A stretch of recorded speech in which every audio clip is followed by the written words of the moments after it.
I'd like to tell everybody to dream big and to believe, because dreams do come true. And today, I'm very humbled that one of my dreams has come true. Watson takes a snap, rolls right, looks into the end zone. Hunter in front, caught it! Touchdown! Touchdown! Touchdown!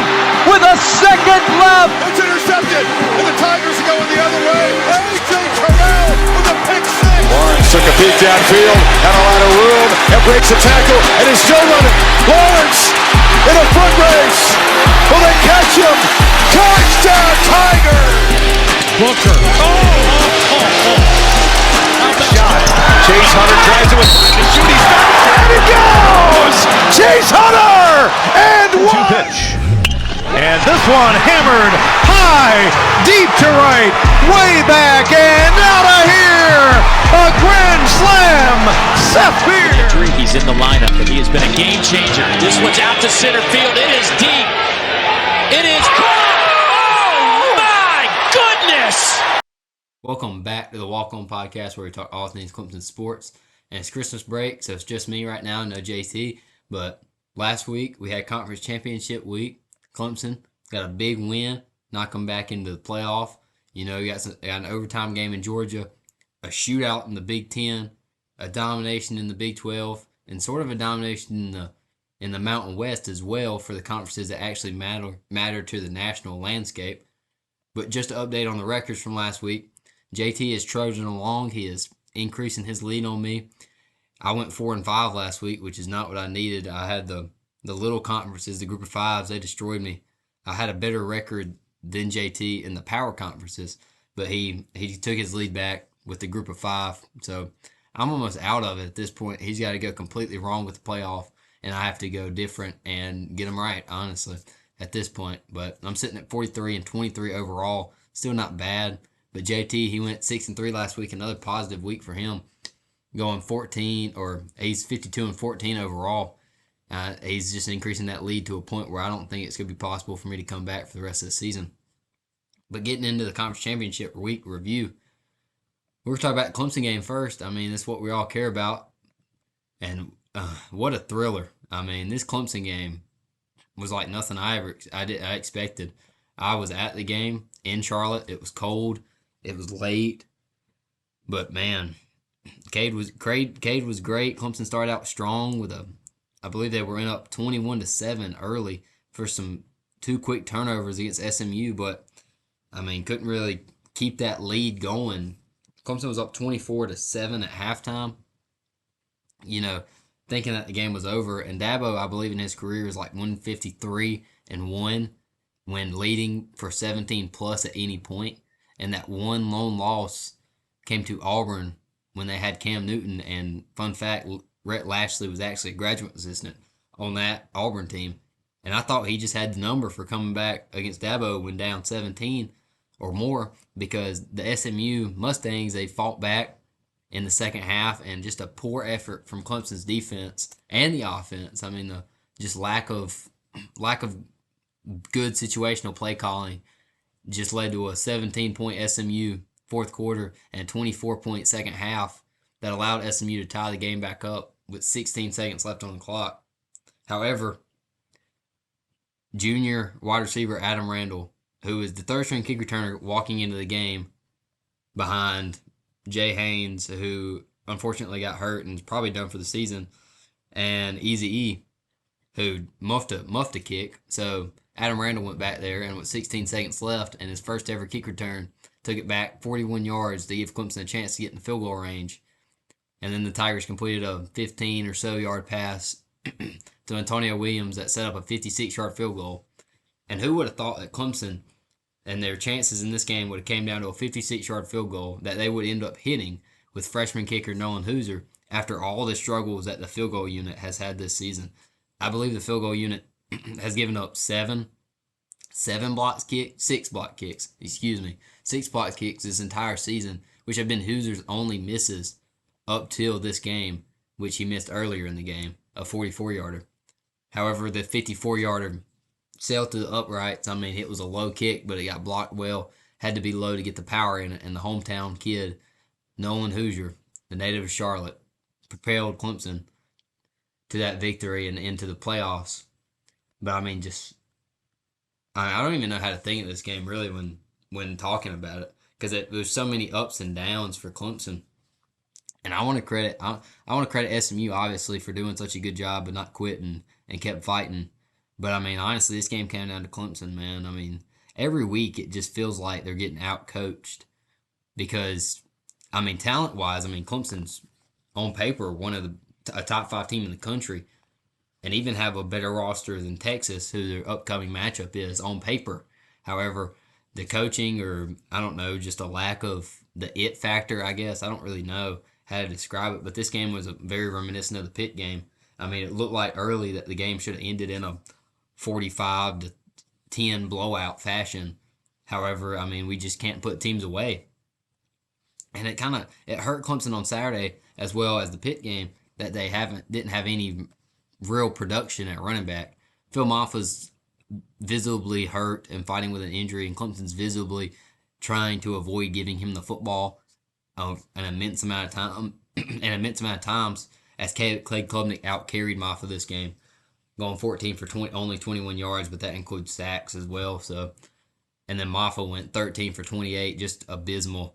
And Jay Haynes actually got carried the rock, I believe, the most times in a actual football game against the Power program. Carried it 5 times for 15 yards before getting injured. But, I mean, it's visible Clemson is scared to hand the ball off to Phil Maffa because of his injury, but I don't understand why they keep playing him. Clemson's got a couple other running backs on their team that were decently rated recruits, 4 stars and 3 stars, but you just don't see a deep trust for their running backs once the depth gets into their room.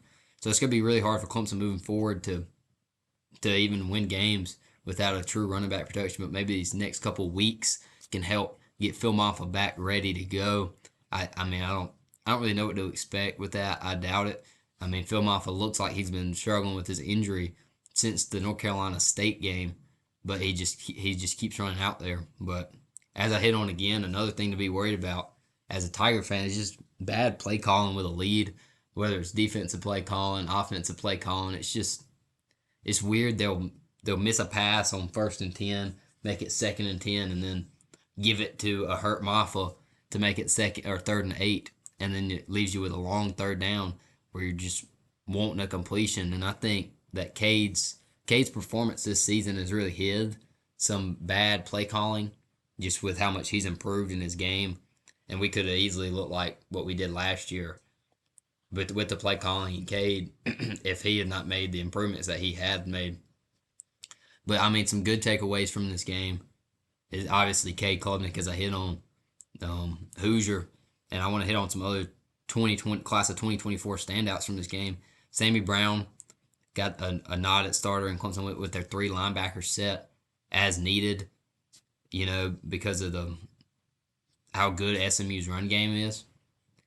And they really need to play 3 linebackers no matter what. But Sammy Brown got in there. He's the ACC Freshman Defensive Player of the Year with only playing, limited snaps all season.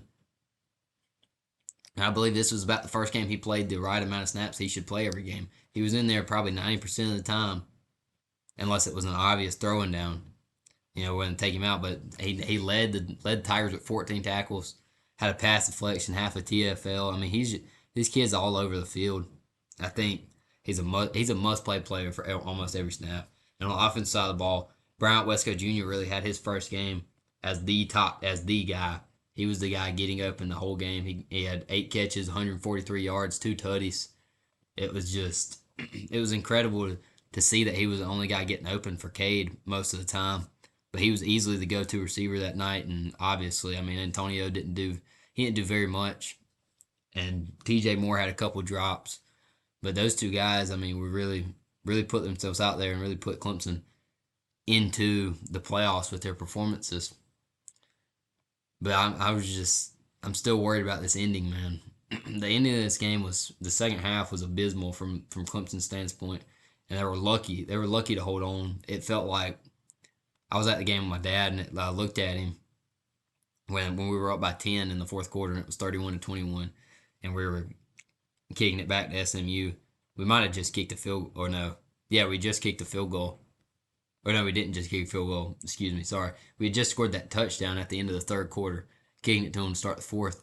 And I looked at him and I said, why does it feel like we're down or why does it feel like this is a tie game, even though we're up by 10 points?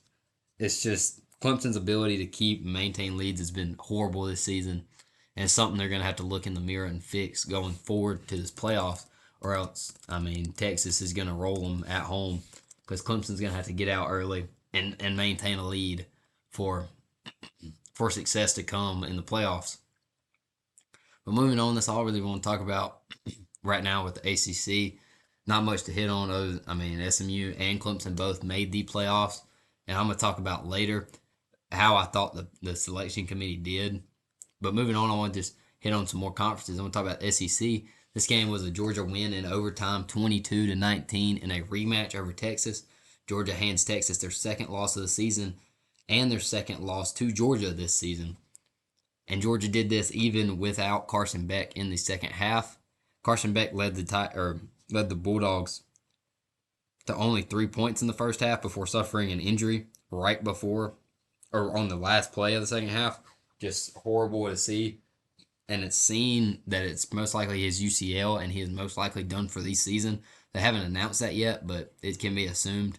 But in the second half, including overtime, Gunnar Stockton came in and led the Bulldogs to 19 points with his performance. He did throw a pick. He went 12 for 16 for 71 yards, but he has an ability to run the ball as well. He got sacked a couple of times, so it doesn't really reflect in the stat sheet, but he stretches the defense more than Carson Beck does. However, obviously, the Bulldogs and their fans would probably most likely rather have Carson Beck out there and his experience going into the playoff, but this win propels them into a first-round bye and the 2 seed. But honestly, this game was Texas's to take, and they just couldn't do it. Quinn Ewers made some questionable throws. I thought he only had one, really pick that was on him. The first pick was like a batted up ball that the receiver just like kind of gave up on in the play. Those are hard to judge on quarterbacks, and because I don't think interceptions are just a quarterback stat. I believe interceptions can always be a receiver stat or even an O-line stat at times. But Quinn threw a pick to kind of seal the game, or almost seal the game late in the fourth quarter before they got the ball back. But Quinn went for almost 300 CC yards, a touchdown, and 2 picks. Not a terrible performance. A better performance than what he was seen with Georgia the first time they played. The first time that the Bulldogs and the Longhorns matched up, Quinn didn't do very much. He was kind of limited and didn't really turn it on until late. Only throwing for over 200 yards, 2 touchdowns, and a pick, and getting benched for Arch Manning at one point in that game. And many fans were watching and waiting for the time that Arch Manning was going to come in and take over this game. But I thought Quinn did all he could do in the passing game, to be honest with you. It's just hard to win a game when you can't run the football. Georgia couldn't run the football all first half, and it reflected in their score. Only getting 3 points, but Texas could not take advantage of the fact that Georgia couldn't run it in the first half and only scoring 6. So when the second half came around, Georgia, completely flipped the script. Trevor Etienne got going, and they eventually ended the day with 140 rushing yards compared to Texas just 31 on 28 carries, barely averaging over 1 yard a carry as a team entirely. Just something, if you want to win a football game, it starts with the line of scrimmage and the run game. And if you don't have a line of scrimmage or run game, it's going to be very difficult to win a football game.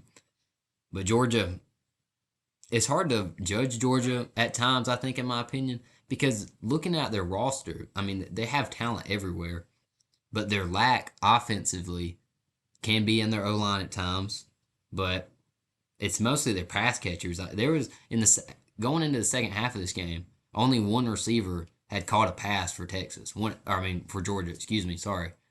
One receiver caught a pass going into halftime at all their guys. So, they're weak on the edge. They might have the worst receiving core in the playoff right now. So it's for Georgia going forward, especially with Gunnar Stockton now playing for them, it's going to come down to how they can dominate both sides of the line of scrimmage. I mean, if they're able to hold teams from 30 yards rushing every game, they're gonna be in games no matter what their offense looks like. But Georgia was able to get it done here. Just want to shout out former Tiger Andrew Makumba. He had a great game for the Longhorns, and the Longhorns they're getting matched up with Clemson, and we'll see how that matchup goes. But Georgia's going to have to look in the mirror and find some trust in their backup quarterback to throw the football going forward if they're going to want to make some noise in the playoff. But Ewers, yet again, needs to win a game with his arm and not make any mistakes, and we'll see if he's going to be able to do that going forward in the playoff, as he was unable to get it done for his second chance this season because they've really only played 2 games and they're both against Georgia that really matter, and that they've had to truly depend on him because the A&M game he was not very good and they didn't need to depend on him. But going forward, I want to move to the Big Ten. Oregon, I mean, nobody expected this Big Ten game to end like this. Oregon won 45-37. Look at if we mention the Big Ten, nobody really thinks of shootouts, especially when Penn State's name is involved in the game. But I was super surprised with Penn State's ability to score against the Ducks. It shocked me. I don't think Drew Allar is a very good quarterback. He threw 2 interceptions at this game that ended up costing the Nittany Lions the game because their two interceptions, 2 turnovers compared to Oregon's 0 is just incredible. And the Nittany Lions are also a team with a bad receiving core. Just no guys really in there that can catch it and be dynamic outside of their tight end Tyler Warren. But the Ducks just kind of rode their lead all game and stayed ahead by 1 possession until about that 4th quarter mark. But Penn State was able to run the football. They almost went for 300 total yards between their 2 running backs, Allen and Singleton, and Drew Allar, which is shocking because he's not a very mobile guy. However, if Penn State's going to be able to run the football that well in the playoffs, then it might be a long games for their opponents because they're just going to drain them with them two good backs, and SMU's going to have a tough challenge coming in as they're matched up in the first round. But just looking at Oregon, Oregon, the only undefeated team in the country right now. They don't look like they have too many weaknesses across the board. They have a really good running back. Dylan Gabriel is a Heisman finalist. They have really good receivers. Tez Johnson's really good. They have one of the best tight ends in the country. And Terrence Ferguson, even though he didn't even do much against the Nittany Lions, their defense might be their weak point. Giving up 37 to Penn State doesn't look great. But they look good, and they're the favorites going into the playoff, having not lost a game yet, and we'll see what can happen. But the most shocking thing I found from this game was, just Penn State as a whole. As I've mentioned, their offense scoring that many points, and their defense also giving up this many. I think Penn State has one of the best defenses in the country, but they were unable to get to Dylan Gabriel. They were unable to throw him off guard with some sacks. They didn't get too many TFLs. I was just shocked that they just got gutted this bad by an Oregon team who hasn't really played anybody since Ohio State. So I figured maybe Penn State would shock them a little bit with their good defense, but that just did not happen. However, we'll see how both these teams perform in the playoff.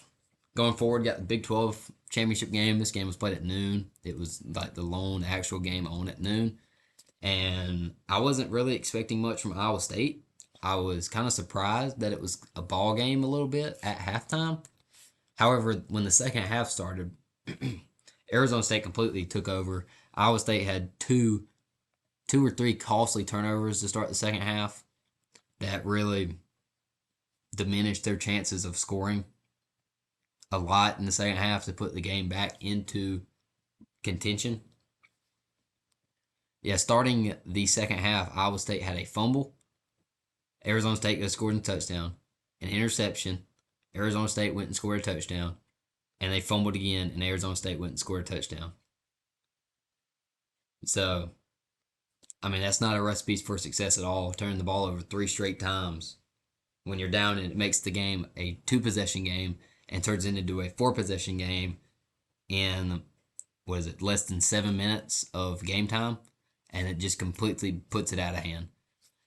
Leading the charge, excuse me, leading the charge for Arizona State was their running back Cam Scatabo. Scatabo went 16 carries for 170 yards, 2 touchdowns, while also catching 2 passes for almost 40 yards and a touchdown. Just incredible. And their freshman quarterback, Sam Levitt, was, almost perfect through the air. 12 for 17, 220, and 3 tutties. He didn't even have to do much, but he was missing his best receiver. And I don't know the timetable on his return. However, I'm sure he'll be back before they play another game with this. I believe they have 3 weeks off now, as they've secured the 4 seed.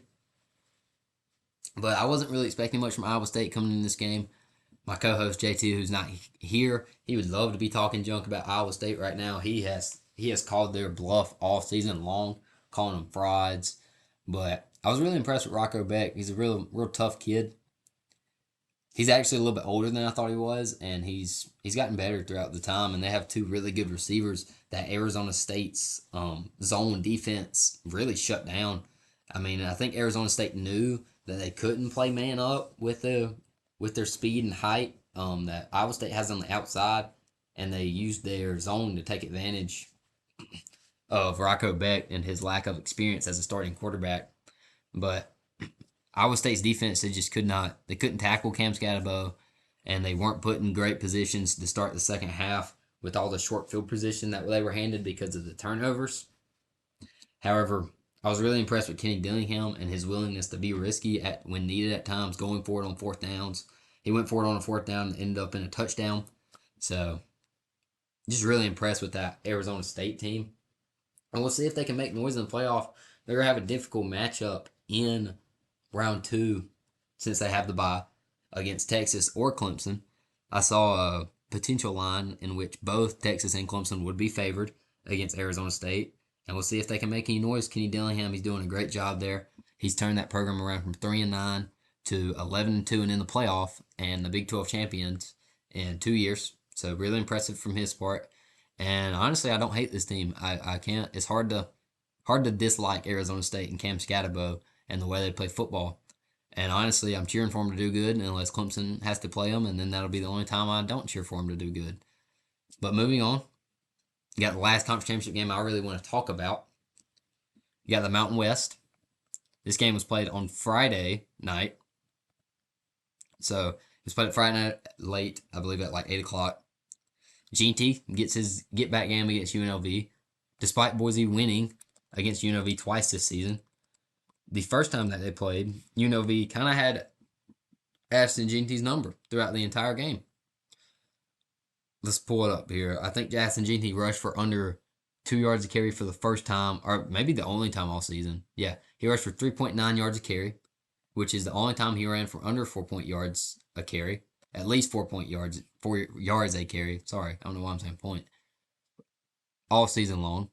However, this time against UNLV, the Heisman hopeful went for 6.5 yards a carry en route to a 200-yard performance and a touchdown, including a 75-yard touchdown run right before half.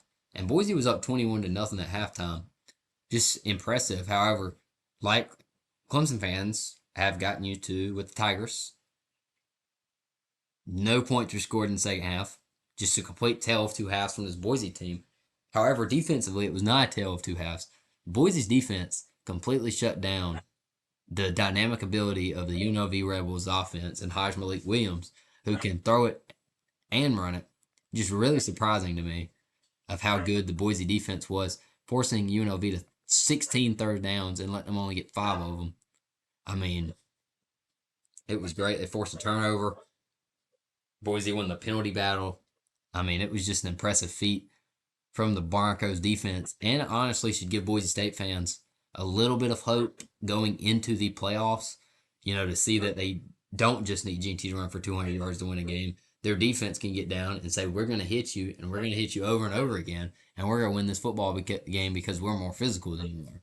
So I think that's good to see and relieving for Broncos fans coming into the playoff and against these teams that are obviously better on paper. So good for the Broncos. They win the They won the Mountain West. Many people I thought UNLV was going to come out with the dub, to be honest with you. It's hard to beat a team twice. However, Boise was able to get it done, and they ran their way to the 3 seed in the playoffs. Talking about the playoffs, we're going to talk about I want to review how the playoff committee did, because many people are complaining about it. However, I think they did a pretty good job. I'm not going to talk about the entirety of the rankings. I really just want to talk about the bracket. And Oregon obviously went as the number 1 overall seed. They haven't lost a game. They're the only team in the country who's undefeated, and obviously the only undefeated Power Conference champion. 2 seed, Georgia. I believe that also makes sense. They have 2 losses on the season, and they are the SEC champion. Most likely the SEC champion was going to get the 2 seed no matter what, between Georgia and Texas.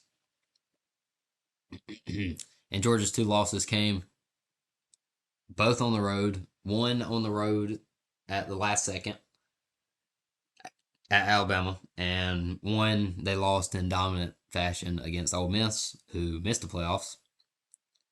The 3 seed, I believe, was Boise. I don't know if I necessarily agree that Boise is the 3rd best conference champion. However, on paper and how the selection committee has ranked them throughout this season, it's obvious that they get that 3 spot.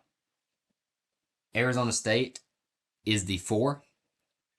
I think this is pretty simple as well. That kind of 3-4, that 3-4 spot, and that last conference champion spot, that 5th conference champion Clemson, between Boise, Arizona State, and Clemson, was all debatable how it can mesh together and go. However, in my opinion, I thought Clemson, there was no shot that Clemson could even be ranked inside the top 12, because you couldn't put them over South Carolina, and you shouldn't really put them over Alabama and Ole Miss. There's an argument there if Clemson deserves to be over Miami or not, but it wouldn't have mattered in the last place, because Clemson cannot jump up there to that 4th spot. So I believe putting Arizona State there was the right call for the committee. First matchup, going to play the 4th seed, the winner, in the Peach Bowl. 5 was Texas. I like that. I'm glad they didn't punish Texas too far for losing the conference championship game, because I don't believe conference championship losers should be punished, since they are playing an extra game and they're playing for a championship. I don't necessarily think that loss should count, because if you didn't make your conference championship game, then that should be looked down upon rather than somebody losing their conference championship game. But Texas will be hosting the number 12 Tigers at home, the ACC champion. Clemson was ranked 16th overall, so they jump into the playoff as that 5th highest conference champion, and Clemson got in by the skin of their teeth. They don't really deserve to be here. However, the talent on their roster, I mentioned they're the 5th best roster in the country. They can make some noise in the playoff if some things fall right. I don't know if they're going to. I'm going to preview that game next week. Not going to preview it this week. Just want to talk about the conference championship games, as there's not much going on in college football this week outside of the Army-Navy game, which we'll get to later. Going on the next matchup that's going to be playing, the winner will be playing Boise in the Fiesta Bowl, I believe. It's going to be number 6 Penn State against number 11 SMU. I'm super excited. Also, I'll keep saying again that they did not punish conference championship losers, because even though Penn State's 11-2 and Ohio State's 10-2, and Ohio State beat Penn State, however, Ohio State lost a horrible game to Michigan, and Penn State ended up making that conference championship ahead of them. So many people thought that Ohio State should be seeded over Penn State, and maybe even Notre Dame over Penn State. However, I'm glad the committee didn't really punish Penn State for losing a 1-possession conference championship game and playing that extra game. SMU, I'm also glad SMU got in. This was the fuss in the playoff was is it going to be Alabama? Is it going to be SMU? And I think they made the right call. People talk about Bama's strength of schedule and their record against good teams. However, nobody talks about their record against teams that are not over 500, because Alabama has 2 losses to 2 teams that have 6 losses and are not over 500. And a horrible loss to Oklahoma on the road in a game in which they just got completely dominated. So I'm glad that the committee picked SMU and did not set a precedent in the future to punish conference champions, because if you set a precedent to punish conference champions, then you're going to have teams opt out of those conference championship games. Because if SMU would have been left out of the field, then why did they play the ACC championship game? Why didn't they just say, hey, we all have COVID, we can't play. Oh, it looks like you're just going to have to put us in the playoff where you have us ranked at right now anyway. So I'm glad that the committee left them in. Next one, this will be playing the winner. The winner will be playing Georgia. Got Notre Dame and Indiana. I like Notre Dame at 7. You know, they have probably the worst loss in the entire playoff bracket to NIU, easily the worst loss. However, they've been on fire since that point. They haven't really played too many tough teams. I think USC is the toughest team they've played in the past 7 weeks since when they played Georgia Tech. Georgia Tech's starting quarterback, Haynes King, was out. However, I'm glad Indiana got in there as well. A lot of people say they haven't played anybody, and that's right, they haven't. And the one team they played was Ohio State, and they looked horrible. But in that Ohio State game, they shot themselves in the foot the entire game, and if they didn't drop a punt, and if they didn't let up a punt return, then maybe that game looks different. However, Indiana has absolutely dominated everybody else on their schedule outside of Michigan, in which they only won by 5 points. But other than that game, they've won every other game by 14 plus, and they played who was on their schedule. They can't control who's in their conference schedule. Like they can't help that they didn't play Penn State. They can't help they didn't play Oregon. So I'm glad the committee did put them in there because they did their job with their schedule. They took care of their job. They didn't be like Alabama and go on the road to Michigan and lose 24-3 like Alabama did. They didn't go and lose to Nebraska. So I think Indiana did their job. They deserve a playoff spot. And the last one, the winner of this will be playing the 1 seed Oregon. Got Ohio State at 8 and Tennessee at 9. Like I said, I think the playoff selection committee did really good at seeding these 1 through 12 and picking them. Honestly, I'm like the one person in the world that's like actually commending them for doing a good job.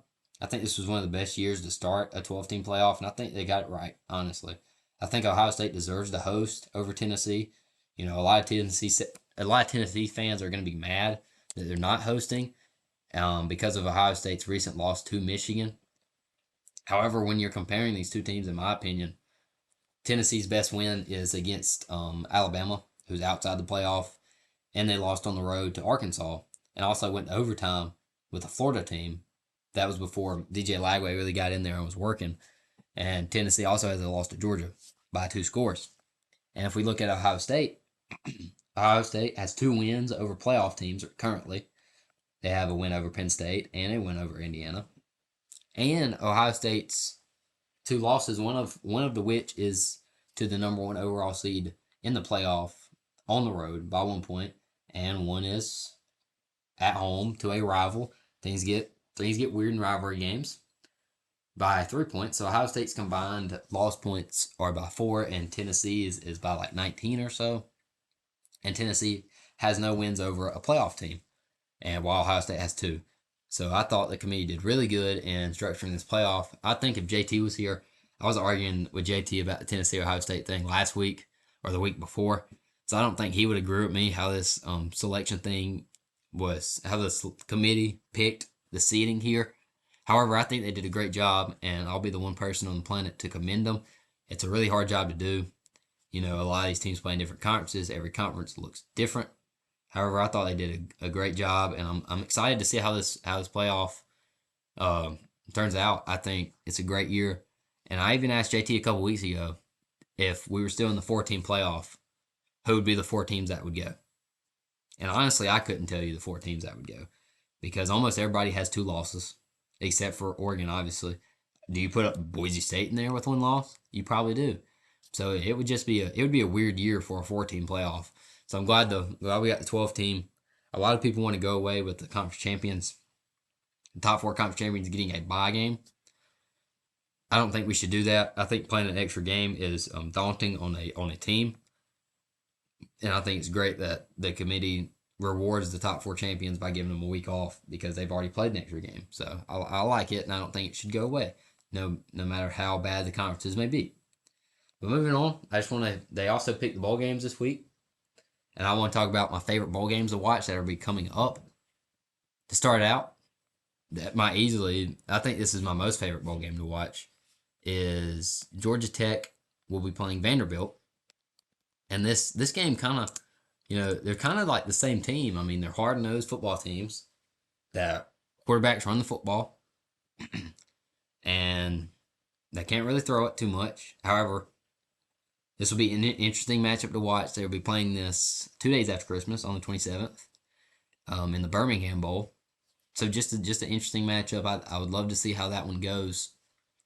But moving on to another one I'm excited to watch, UNC versus UConn in the Fenway Bowl. This one's funny to me because it's two schools that are known as basketball schools playing in the Fenway Bowl, playing in a baseball stadium.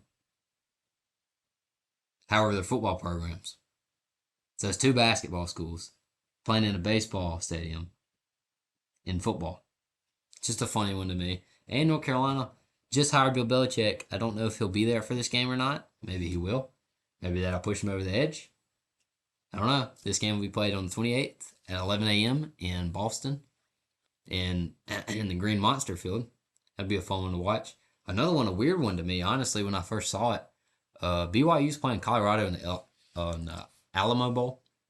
This one's weird because they normally don't match up teams that are in the same conferences, but I guess since all the realignment, maybe they need to now. However, these two teams did not meet in the regular season. And if they did meet in the regular season, it could have been the difference on one team making the playoff and getting a chance to play Arizona State in the Big 12 championship game, and one not, maybe. But this will be an interesting one. This one's also played on the 28th. I don't know who's going to opt out for Colorado. I think that Travis Hunter and Shadur Sanders will play in this game. However, I'm not sure, but I think Prime will have them ready to go. I don't know who's going to be playing for BYU. I just think this will be a fun one to watch because we didn't get to see this matchup during the season. But I'm glad to see that one. And the last one is the Gator Bowl for me. Duke's playing Ole Miss. I'm a little less excited about this game. I mean, it's played on January 2nd in the Gator Bowl. I'm a little less excited about it because Duke's quarterback has opted out of the game, Malik Murphy. And Ole Miss, I think they're going to roll in there with a good amount of players playing, honestly. Jackson Dart has announced, or Lane Kiffin actually announced for Jackson Dart, that he'll be playing in this game. So maybe it'll just be Ole Miss throttling Duke, a 9-3 ACC team, without their starting quarterback and without their backup quarterback because their backup also just went in the portal. And Lane Kiffin's probably going to use this as an excuse to see, hey, look, we beat one of the best ACC teams on paper by a lot. We should have been in the playoffs. SMU sucks. That's probably what he'll say. But this would just be a funny one to watch for me because if Duke ends up beating them with a third-string quarterback, it'll just be funny. But moving on, I'm excited about those. Are my top 4 bowl games to watch. Obviously, I'm excited about all the playoff games. I've raved about the 12-team playoff on every podcast. It feels like I love it. I love more football. But moving on, we got the one game this week. Army versus Navy. They're both going to be coming in dripping out in their uniforms. I got JT's pick here. JT's going to go with Army in this game. Army is on a 2-game win streak right now, looking to extend it to 3. I believe this is the best Army-Navy matchup in a while. However, Navy does lead the series 62-55-7. And Navy's going to be looking to extend that. I don't really know where to go in this one. Army's coming off of an American championship. It's just funny to say that Army won the American, and they're kind of on a roll. However, this game's always funky and weird. But when I'm looking at this game, I really want to pick the opposite of JT just so I can try to get games back and go with Navy here. However, I can't lose games either. Moving on for the rest of the season, like I have to get them right. So when I'm picking this game, I think I'm just going to go with who I think has the best players on the field. And I think that comes down to Army. Army's got Bryson Daly, who I think is honestly, might be a Heisman snub. And they have Kanye Uda. Bryson Daly's got 29 rushing touchdowns on the season, just an absurd number, while also throwing 8 touchdowns. And Kanye Uda has 10 rushing touchdowns. Both guys have over 1,000 rushing yards. And it's just going to be hard, I think, for Navy's defense to stop these guys. Navy's defense has not produced as much as Army's throughout this season. Army's got one of the best defenses on the country, and they shut down a Tulane offense. So just incredible. And I think Army's going to come out on top here. I'm going to agree with JT in this one. and this is going to be the lone football game that we get to watch until the bowl games start.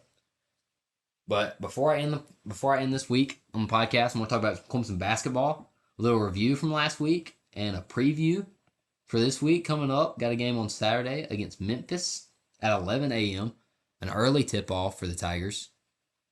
However, I want to hit on last week first. Clemson had a huge basketball week last week, they hosted number 4 Kentucky and beat number 4 Kentucky while also going on the road to Coral Gables and beating a Miami team even while shooting poorly. Now, the ACC used to do a Big Ten contest, I believe. It was the ACC Big Ten contest at the beginning of the basketball season. However, it has shifted in the past 2 years to the ACC SEC contest. And there were 16 games played. Clemson was one of the only 2 ACC teams to actually beat an SEC team this year alongside Duke. While Clemson beat Kentucky, Duke beat Auburn, which is funny because those are the 2 best SEC teams, but they both lost. However, Clemson had a great performance, winning 70-66, and honestly, I wouldn't say they dominated the entire game because they only won by 4 points, but they were in control of that entire contest against the Kentucky Wildcats. Ian Shefflin had a big night, getting 20 rebounds. He wasn't really very effective scoring the basketball. He did have 11 points, but he shot pretty poorly. I'm just going to leave it simple like that. He was not great. He shot a lot of three-pointers and only hit like 2 of them. Let's look here. Yeah, he was 1 for 8 from the three-point line, 4 from 20 from the field. Just nothing you want to see. However, those 20 rebounds was an impressive feat, and he's the first Tiger since 1999 to get 20 rebounds in a game. And Chase Hunter also did not really show out in this game. He was 2 from 8 from the field, and 0 for 4 from the three-point line behind the arc. However, he hit some big free throws at the end of the game to secure the W. But beating Kentucky at home while your best 2 players shoot 6 for 28 is a pretty, I don't want to say it's charming for Clemson fans because you don't want to see them do that. However, it's good to see that we can beat a really good team while our best 2 players really don't do anything and contribute that well from a scoring perspective. Clemson's almost every single one of their starters had double digits except for Victor Locken. Locken had 9. He was the only one not to eclipse that mark. Chauncey was really good. Hit some 2 threes. Jaden Zachary, however, I think took the cake here. He hit numerous big-time layups down the stretch to put Clemson up.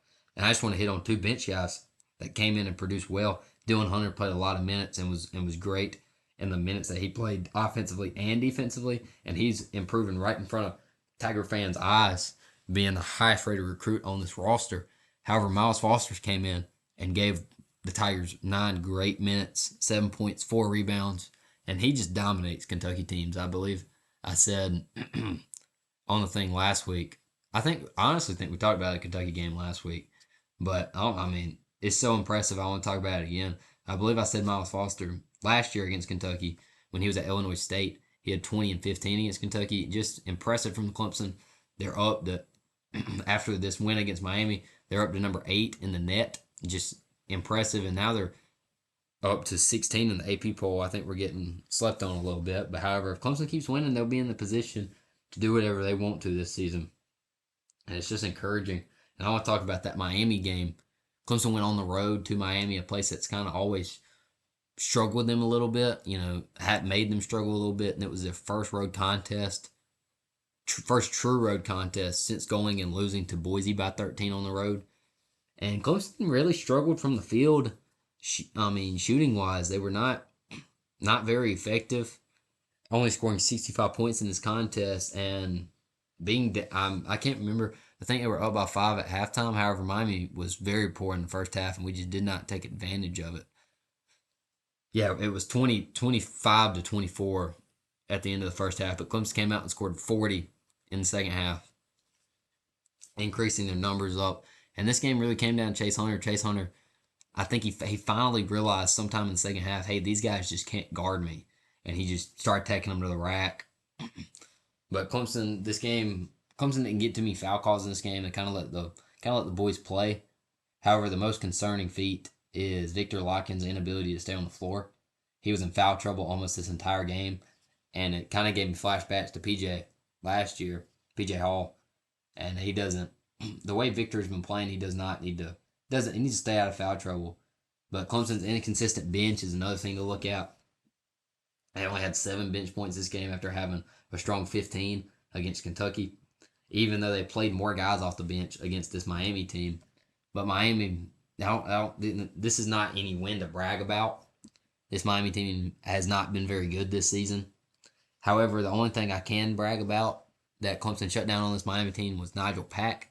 Nigel Pack has always dominated Clemson teams in the long time that he's been in college basketball. However, Jaden Zachary and company held him from 0 for 7 from the field and did not let him score a point, which really helped this Clemson 10-point victory, especially down the stretch where the Tigers were getting a little close with this Miami team. Just a big day. Ian Shefflin had yet another double-double. He is leading the country in rebounds currently as it stands and is playing at All-American status going forward. However, Brad Brownell and company have a tough challenge coming up with Memphis at home on Saturday, as I said, at 11 a.m. Memphis has started out this year pretty hot. They are coached by Penny Hardaway, who is looking to lead this team through their 7th straight 20-win season. Very impressive. Hardaway and his team were invited to the Maui Invitational earlier this season, and they made the championship after upsetting UConn and Michigan State, 2 very good rosters and 2 teams that are, very looked upon in college basketball. The Tigers sit at 7-2 after losing that championship game to Auburn and dropping a weird game to Arkansas State just last week. However, this team is led by dominant guard play. They were led by P.J. Haggerty. Haggerty is averaging 23 points for the Tigers, or for the Memphis Tigers. Excuse me. I need to clarify there. And he's a former TCU Horned Frog and Tulsa Golden Hurricane. And he's coming off a season with Tulsa where he averaged 20 plus points a game, and he's really led this Memphis team back into a chance to really produce throughout this season as just a sophomore. He's also very involved in the paint, getting almost 6 rebounds a game, and also dishing the rock around, getting 3.2 assists a game, which almost leads this Memphis team off just by 0.1. Haggerty's not very dependent on the 3-point line. That responsibility falls on his other 2 backcourt players, in Tyrese Hunter and Colby Rogers. Both these guys are seniors, and they both shoot around 5 to 6 three-pointers a game, and they're both averaging over 10 points a game. And Memphis is at their best when these guys are hitting their shots. They beat UConn, when these guys both got over, I believe it was 15 points. So Clemson's going to have a tough job stopping the Tigers from the perimeter. However, Jaden Zachary and Dylan Hunter and Chase Hunter all have the ability to guard well. And Dale Jones, I didn't even mention Dale Jones. All these guys have the ability to guard well on the perimeter, and they've shut down good quality guard teams so far this season. And honestly, I don't know if I expect any different on Saturday. But they're not really too dependent on their big guys. However, they do play 3 of them. They play a collection of 3 of them. Danja, Nicholas Jordan, and Musa Sisse. All 3 of these guys are seniors. Danja and Jordan are normally their 2 guys. However, Danja only stands at 6'9" and sometimes does not start over Sisse. Sisse stands at 6'11", just so it gives him some height. However, I could see Danja starting against Clemson, just because of, Clemson's not really a huge roster either. So, but Danja is also their best scoring threat within the paint, putting up 10 points a game. It'll be interesting to see how Hardaway decides to go with his starters on Saturday. But Clemson, like I said, this is just a tough challenge coming to Little John, and a tough challenge for Ian Shefflin, and there's 3 big guys that play very good defense within the paint. However, this game's gonna fall on Clemson's perimeter defense, because if those two other guards in the backcourt get going, it's gonna be a long day for Clemson and Brad Brownell. because PJ Hardy, he's gonna get his. He's gonna get his 18 to 20 to 25, really, honestly. But it's gonna come down to these other two guards, how this contest goes. But I believe I got my prediction here. I got Clemson winning this game, 82 to 74. Clemson's, we saw them take a dip in offensive production last game, so I think they'll be bounced back from that. And I think their perimeter defense has been so good this season, I don't see it slowing down yet. So I think they're going to slow down Haggerty, Hunter, and Haggerty, Hunter, and Rogers. But mostly just Hunter and Rogers because I think Haggerty is going to get his. But if you want more in-depth information about Tiger basketball, Tiger football, and even Tiger baseball when Tiger baseball season starts, go check out the Walk On blog. That is www.the-walk-on.com. And go give JT's Clemson.fan page a follow on Instagram. He posts almost daily Clemson content, just easy to access, easy stuff. And we will catch y'all. Well, not we, probably just I don't know when JT's coming back, but if JT's here, he'll be here. If not, it's just me. We'll talk to you next week. See ya.